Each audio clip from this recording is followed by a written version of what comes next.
아멘. 오늘은 요한복음 20장 19절부터 29절의 말씀을 가지고 평강의 사람들이라는 제목으로 함께 말씀을 나누겠습니다. 월드 휴먼 브릿지라고 하는 한국의 단체가 있습니다. 이 단체는 2009년에 세워진 기독교 비영리 단체, NGO라고 하죠. NGO 단체인데요. 월드는 세상을 말하고요. 휴먼은 도움이 필요한 사람들과 돕는 사람들을 말합니다. 그리고 이 브릿지는 다리, 즉 서로 연결해 준다는 뜻이 있는데요. 이 단체의 특징은 어떤 영향력 있는 몇 사람이나 교회를 중심으로 세상을 섬기는 것이 아니라 지역별로 사람들을 서로 연결하여서 네트워크를 만들어서 섬기는 것이 그 특징입니다. 현재 18개의 네트워크가 있고 7,000명의 후원자들이 섬기고 있다고 합니다. 이 월드 휴먼 브릿지는 어려운 가정들과 청소년들 그리고 미혼모들을 돕고 있고요. 좋지 않은 주거 환경, 집을 수리해 주는 일도 하고 청년들이 자립하기 어려울 때 청년들이 자립할 수 있도록 돕고 섬기는 일을 하고 있습니다. 저는 이 단체가 기독교적인 배경이 있지만 교회들과 이 전문적인 비영리 단체 NGO가 함께 손을 잡고 협력하여서 일하는 것이 좋은 부분이라고 생각합니다.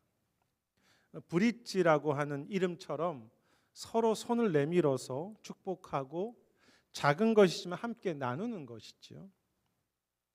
작은 손길, 이 브릿지로 서로 연결을 통해서 하나님의 은혜가 세상에 흘러가게 되는 모습입니다. 그리고 이렇게 브릿지가 되는 것은 단지 어떤 이런 NGO들만의 목적이 아니라 주님이 이 교회를 세우신 목적이고 비전이기도 하죠. 오늘은 로뎀나무 교회 설립 2주년을 감사하는 그런 날입니다. 지난 시간을 돌이켜보면서 참 감사한 일이 너무나 많은데요. 오늘 말씀을 통해서 그런 감사와 함께 우리가 바르게 걸어가고 있는지 그리고 앞으로 우리는 어떻게 걸어가야 할지에 대해서 함께 살피기 원합니다.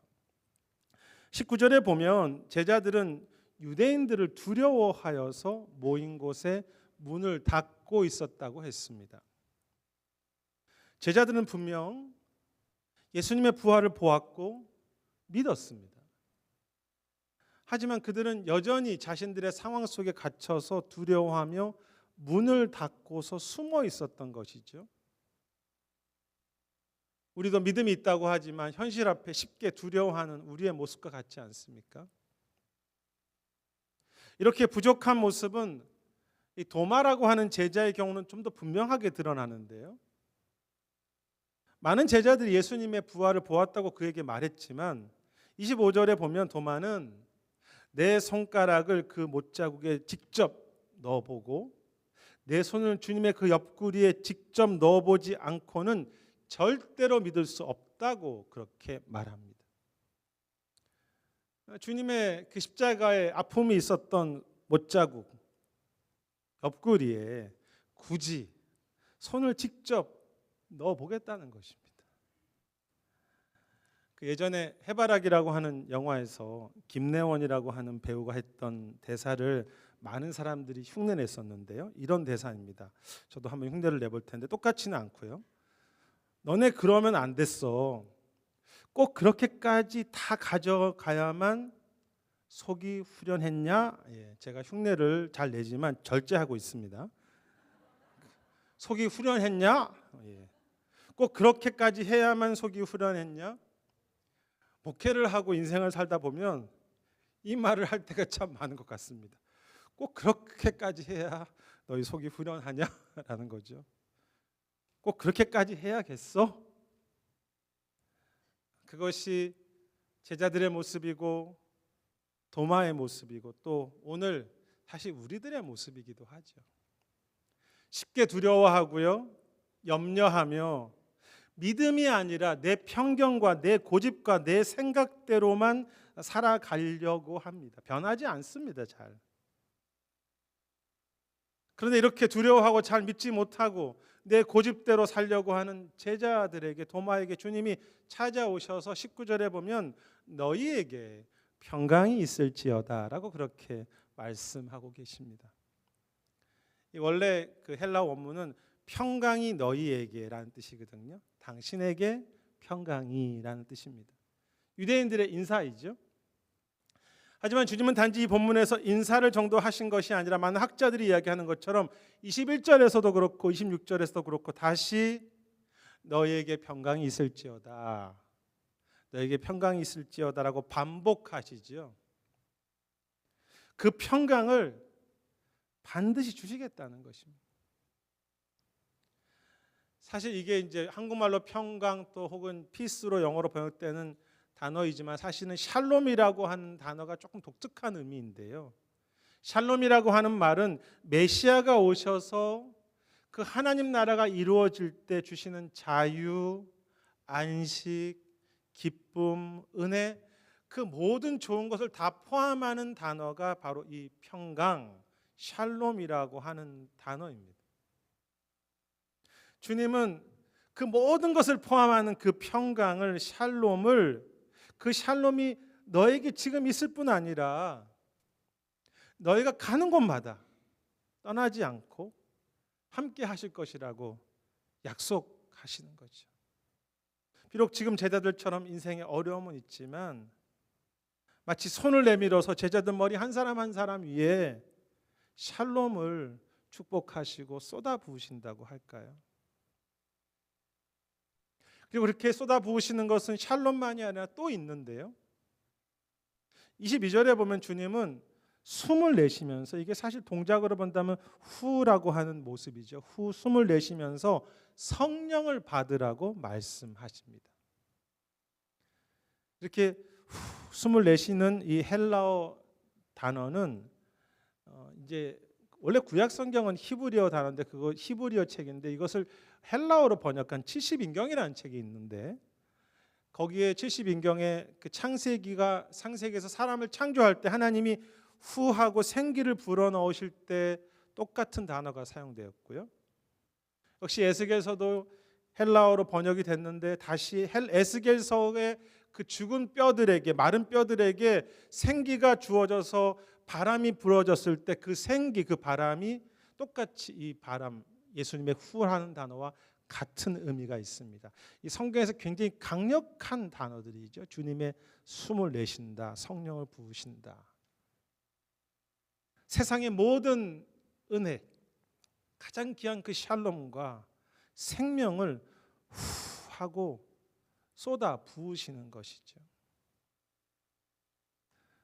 여기서 중요한 사실은 그 평강을 쏟아 부으시면서 마른 뼈들을 살게 하는 그 생기를, 성령을 후하고 불어넣으시면서 너희가 그것을 받으라고 그렇게 명령하셨다는 것입니다. 너희가 해야 될 일은 그것을 받는 것이야. 사실 제자들에게는 여전히 인생의 고통이 있었지만 제자들이 가장 했던 중요한 일은 그 부어주시는 샬롬을, 후 불어주시는 그 성령을 매우 작은 믿음이지만 아멘 하고 받아들이는 것이었죠. 아멘 하는 것. 그 가운데 제자들에게 기쁨이 있었다고 했습니다. 그리고 이렇게 작은 믿음이지만 받아들이는 것은 도마도 마찬가지였는데요. 주님은 자신의 생각에 갇혀서 믿지 않는 도마에게 이렇게 말씀하십니다. 너 손가락을 좀 넣어서 직접 확인해 봐. 이제 학자들은 도마가 직접은 그렇게 하지 않았다고 많이들 해석을 해요. 그리고 도마에게 27절에 축복하시죠. 믿음 없는 자가 되지 말고 믿는 자가 되라. 주님께서는 도마를 사랑하고 계신 것입니다. 다시 기회를 주신 거죠. 너가 믿기를 소망한다. 내 믿음을 축복해. 주님이 도마를 향해서 사랑을 쏟아 부으셨다고 할까요? 그리고 28절에 도마가 이렇게 고백합니다. 나의 주, 나의 하나님이시여.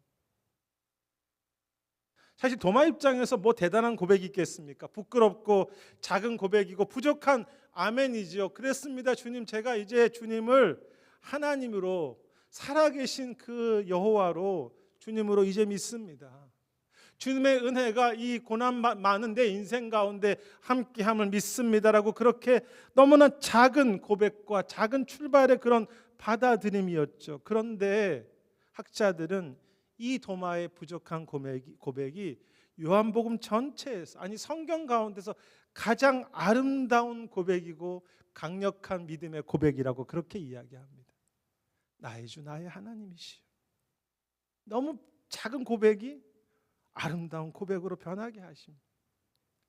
꼭 그렇게까지 해야 했어라고 할 만한 그 제자들과 그 고집 부리는 도마에게도 주님은 끝까지 평강과 생기와 도마를 기다려 주시면서 사랑을 쏟아 부으시면서 그 고백이 있기를, 그리고 그 사랑과 평강 안에서 두려움이 있고 아픔이 있지만 그 가운데 그것을 받아들일 때 그 두려움이 기쁨이 되고, 작은 믿음이지만 조금씩 더 귀한 위대한 믿음의 고백이 되게 하신 것이죠. 왜 우리 교회는 평강의 사람들입니까? 우리 안에 문제가 여전히 있고 또 자격도 없지만 여전히 두려워할 일들이 우리에게 많지만 주님이 부어주시는 그 평강, 그 생기, 그 후 불어넣으신 사랑을 우리의 작은 믿음이지만 아멘 할 수 있기 때문에 우리가 평강을 누리는 평강의 사람들이지요. 그 가운데 나의 주 나의 하나님이여라고 하는 그 참 부족한 고백에서 참된 고백으로 그 샬롬을 조금씩, 이게 주님의 샬롬이군요. 여전히 가정에 어려움이 있지만 이게 샬롬이군요. 우리의 고백이 점점 더 깊어지게 하시는 주님. 최근에 오디세이라고 하는 영화를 보았는데요, 이 주인공 오디세우스는 그리스 이야기 속에 나오는 영웅입니다. 보신 분도 있고 책도 보셨겠지만 그가 트로이 전쟁 이후에 승리 이후에 어렵게 집으로 돌아가는 그 과정을 그린 것이 소설이고 영화의 내용입니다. 그런데 이제 영화에서는 그 감독이 이 모든 상황을 어떤 자연적인 재난과 인생의 어려움 정도로 주로 표현했지만 원래 이 오디세이라고 하는 책에서는 그리스의 신들의 이야기가 좀 강조되는데요, 그 그리스 신들은 자신들의 것을 훔쳐갔고 자신들을 모욕했다는 이유로 오디세우스를 계속 힘들게 합니다. 사실 마지막에 그 주인공이 집으로 돌아가게 허락이 되는 것도 신들이 오디세우스를 사랑해서가 아니라 오디세우스가 어떤 대가를 지불했기 때문이죠. 세상의 신은 거래합니다. 너가 나에게 잘해? 내가 너에게 잘해 주겠어. 너 나에게 못해? 번개 내리고. 이게 세상의 신들이죠. 물론 하나님에게도 그런 인격이 있으시기 때문에 때로 진노하시기도 하지만 하나님은 너희가 대가를 지불하는 것이 아니라 주님이 직접 십자가에서 죽으시고 대가를 지불하시면서 아버지가 거래합니까? 아버지로서 우리를 사랑하시고, 비록 인생에 고난이 있지만 그래도 평강이 있을 것이야. 그래도 내가 너에게 은혜를 줄 것이야. 내가 새 힘을 부어주시는 그런 하나님이신 거죠. 존 스토트라는 분이 살아있는 교회라는 책을 썼는데요, 이 살아있는 교회라는 책에서 이 존 스토트 목사님이 초대 교회를 보면 너무나 문제가 많았다는 것입니다. 이단도 있고 서로 갈등도 있고 아직 부족한 교회였는데, 그런데 초대 교회 안에는 항상 주님께서, 항상 성령께서 역사하셨다고 했습니다. 그리고 그는 말합니다. 그 주님은, 그 임재하신 주님은, 그 성령님은 오순절 이후에 결코 한 번도 교회를 떠나신 적이 없다. 지금까지 교회를 떠나시지 않는다. 단지 그것을 우리가 어떻게 믿고 받아들이냐는 것이지. 한 번도 떠나신 적이 없는 그 주님의 임재를 우리는 받아들이고 있는가? 그래서 그 살아있는 교회라는 책에서 살아있는 교회는 그 성령과 그 은혜의 주심을 늘 기억하고 믿으면서 그것을 구하는, 그것을 찾는 교회가 살아있는 교회라고 했습니다. 하나님의 평강이, 하나님의 손이 우리를 떠나시지 않는다. 그것을 붙잡고 그것을 아멘하고 받아들이는 것이죠. 지난 로뎀나무 교회 시간들을 돌아보면요, 우리 교회도 제자들처럼 두려워하는 모습도 많고 내 고집을 부리면서 꼭 그렇게까지 해야 했냐라는 모습들이 우리 안에 있는 것 같습니다. 저를 보셔도 그렇고 여러분이 서로를 보셔도 꼭 저렇게까지 해야 해라는 모습이 사실 있죠. 말은 하지 않지만 아멘. 그럼에도 부족한 자들에게 주님은 그 부족한 자들에게 다시 손을 내미셔서 평강을 부어주셨잖아요. 지금까지. 물론 여전히 문제가 남아있는 모습들도 있지만 순간순간 우리 교회를 향해서, 우리 성도님들을 향해서, 목회자를 향해서 하고 생기도 주셨고 성령도 주셨고 은혜도 쏟아 부으시면서 그 사랑을 베푸신 것을 다시 기억할 수밖에 없는, 그것을 아멘하면서 감사할 수밖에 없는 이 설립 감사의 날이죠. 여전히 작은 믿음이지만 흔들리지만 조금이라도 나의 주 나의 하나님이라고 하는 그 고백이 우리 안에 조금씩 더 깊어지게 하시는 그 은혜, 그렇게 하신 그 교회의 주인이시고 교회를 한 번도 떠나지 않으신 주님을 찬양할 수밖에 없는 그런 로뎀나무 교회와 또 우리 오늘 설립 예배이죠. 지금까지 주신 평강을 감사하며 앞으로 주실 그 평강을 소망하는 평강의 사람들. 주님께서 이 아침에도 우리 각 사람에게 평강이 있을지어다, 평강이 있을지어다 라고 말씀하시고 그의 모든 것을 하고 우리 각 심령 위에 그 생기를 불어넣어 주시는 것이죠.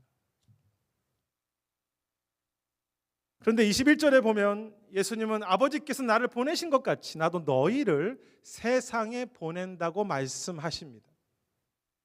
그리고 22절에서는 너희가 세상에 갈 때 너희가 죄를 사하면 세상에서도 사해질 것이라고 하는 독특한 그 세상을 섬기는 권세도 주시는데요.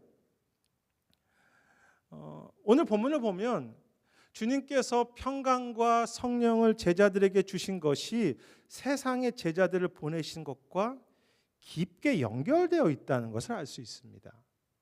21절을 보시면 평강을 주신다고 하시면서 제자들을 세상에 보내셨습니다. 그리고 22절에 보면 내가 너희를 세상에 보내신다고 말씀하신 후라고 숨을 내쉬면서 성령을 받으라고 말씀하셨죠. 즉 제자들이 우리가 평강과 은혜를 받는 것이 세상을 향한 섬김과 뗄 수 없다는 것입니다. 즉 제자들만을 위한, 우리만을 위한 평강과 성령과 은혜는 아니라는 것이죠. 주님께서는 사실 제자들이 얼마나 지금 자기의 하나도 간수 못하는 자들인데 그들의 그 받는 그 부족한 자들이지만 그 주신 평강과 사랑이 너희에게서 멈추지 않고 너희도 다른 사람들에게 하고 불어 넣어주면서 내가 도마를 기다려 주었듯이 너희도 기다려주고 그 샬롬, 평강을 이야기하고 그 샬롬이 흘러가는 브릿지 역할을 해달라고 말씀하시는 거죠.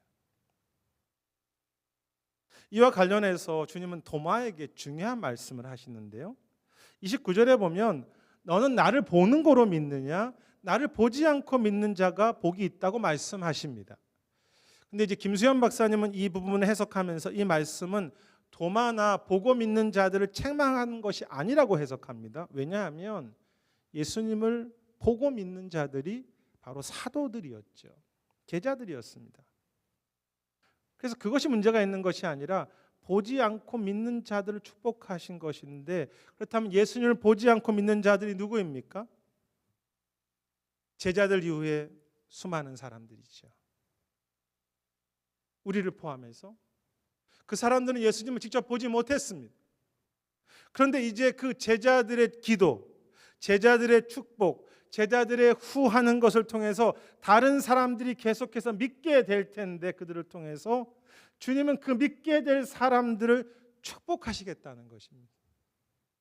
너희의 축복을 통해서 내가 직접 그들을 축복할 것이다라는 의미가 되죠.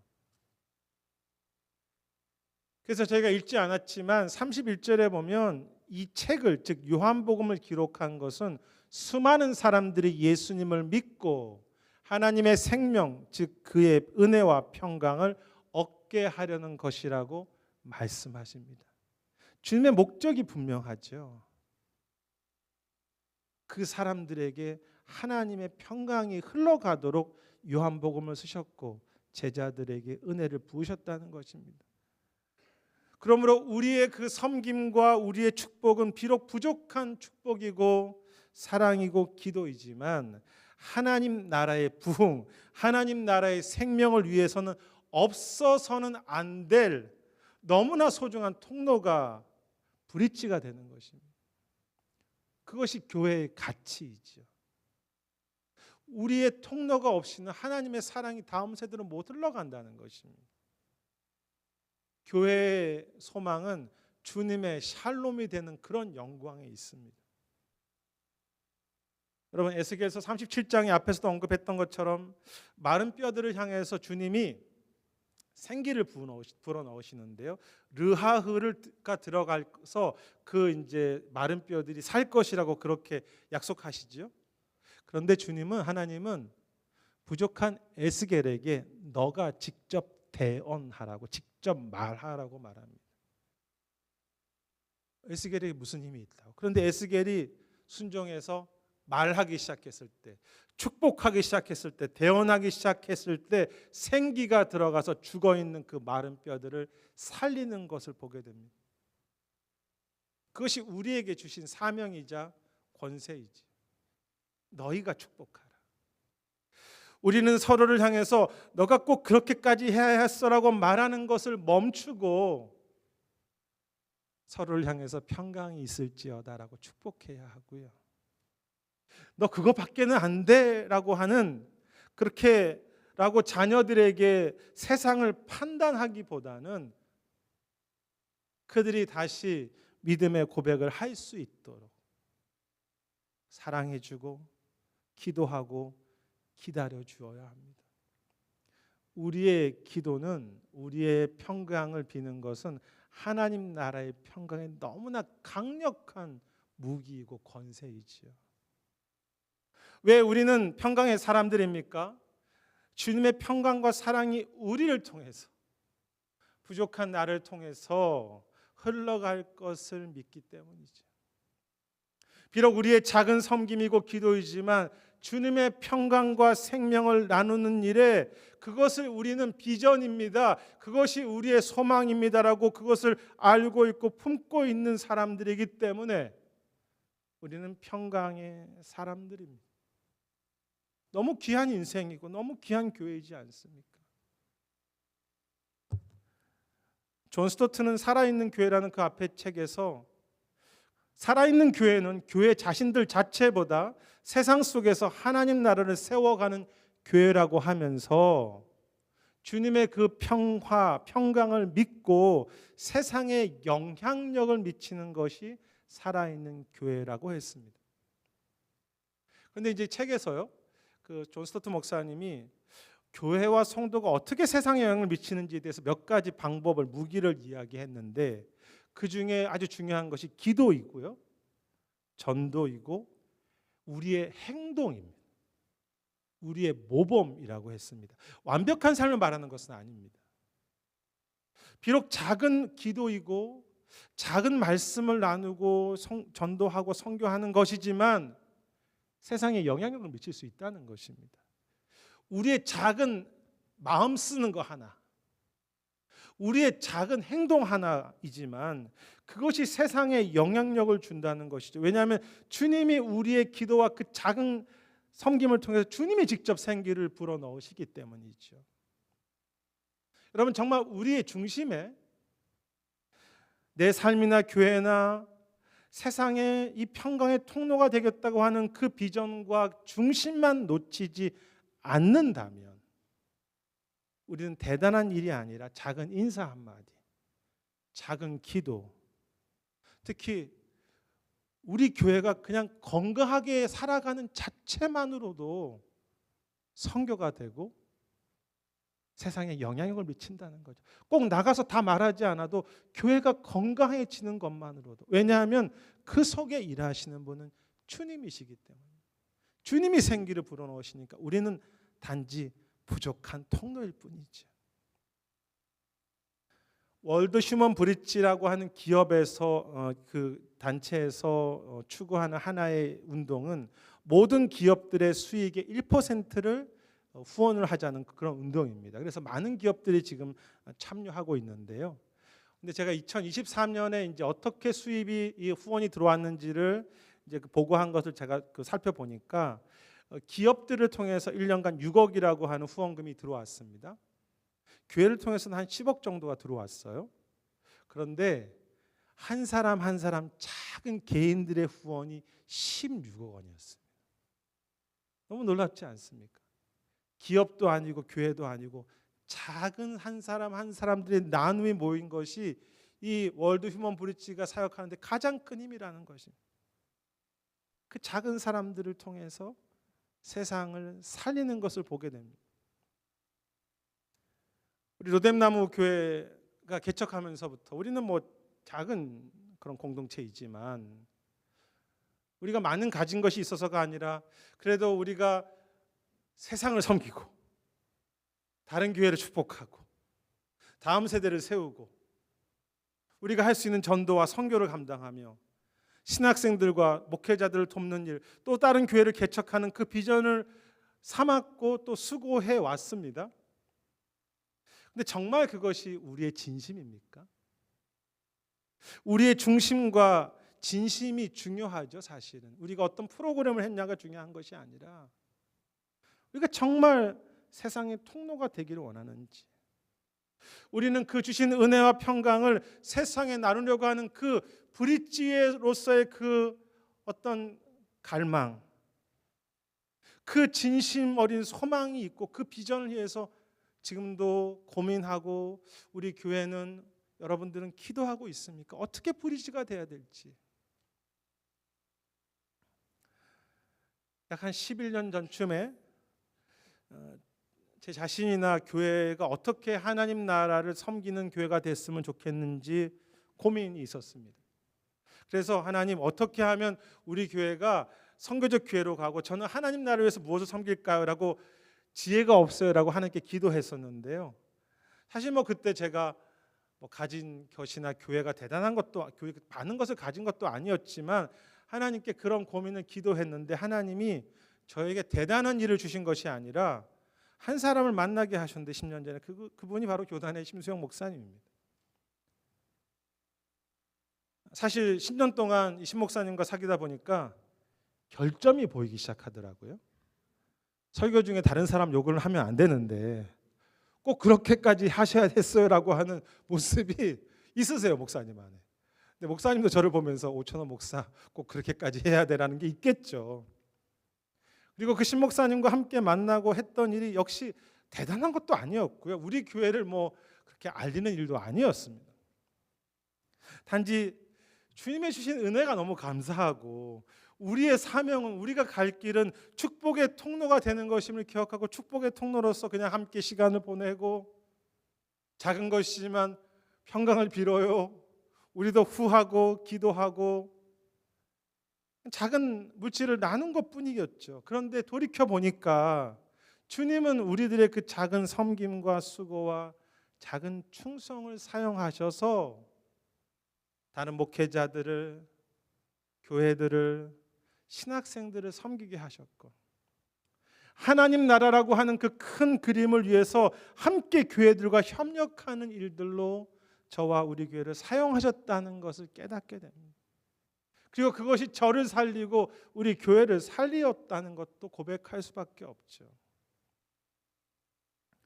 저는 우리가 정말로 주님의 그 평강을 믿고 평강을 나누려는 그 마음과 기도를 잃어버리지만 않는다면 우리가 대단해서가 아니라 주님이 교회를 떠나시지 않기 때문에 이제 5년 후, 설립 예배를 드릴 때, 10년 후에 설립 예배를 드릴 때 더 많은 감사와 간증을 주게 하실 것을 믿습니다. 아멘이시죠? 부족한 우리를 통해서 세상 속에서 우리 자녀들에게, 우리 교회 안에 나의 주 나의 하나님이시여라고 하는 고백이 더 깊어지고 더 부흥하는 그 진짜 부흥을 주님이 주셨다고, 우리 자녀들이 나의 주 나의 하나님이라고 고백하게 되었어요라고 하는 그 부흥을 주셨다라고 5년 후에 10년 후에 그렇게 우리를 또 인도하시겠죠. 그 평강 주실 것을 우리는 바라보는 것이죠. 아멘 하면서 소망하는 사람들. 사랑하는 여러분, 로뎀나무 교회는 평강의 사람들입니다. 우리는 자격이 없지만 오늘도 주님이 후하시며 평강과 사랑을 쏟아부으시고 너에게 평강이 있을지어다라고 한 사람 한 사람들에게 안수하시기 때문에, 그리고 우리는 작은 믿음이지만 아멘하고 그것을 받아들이는 평강의 사람들이지요. 로뎀나무 교회는 평강의 사람들입니다. 우리도 주님처럼 서로를 향해서 축복하고 후하고 기도하며 너에게 당신에게 평강이 있을 것입니다. 자녀들에게 너희들에게 평강이 있을 것이라고 그렇게 축복하면서 평강의 브릿지가 될 때 주님이 직접 살리게 하시는 그런 평강의 사람들입니다. 오늘까지 베푸신 그 평강, 그 은혜를 감사하면서 앞으로 더욱 우리 교회 안에, 그리고 우리가 통로로 서 있는 모든 곳곳에, 그 모든 곳곳에 마른 뼈들이 살게 하시는 그 부흥을 이루실 것을 소망하는 사람들, 조금이라도 더 나의 주 나의 하나님이라는 그 고백이 깊어지는 그런 믿음의 사람들, 그런 평강의 사람들이 되는 우리 교회와 우리 각 가정들이 되시기를 주의 이름으로 축원하겠습니다.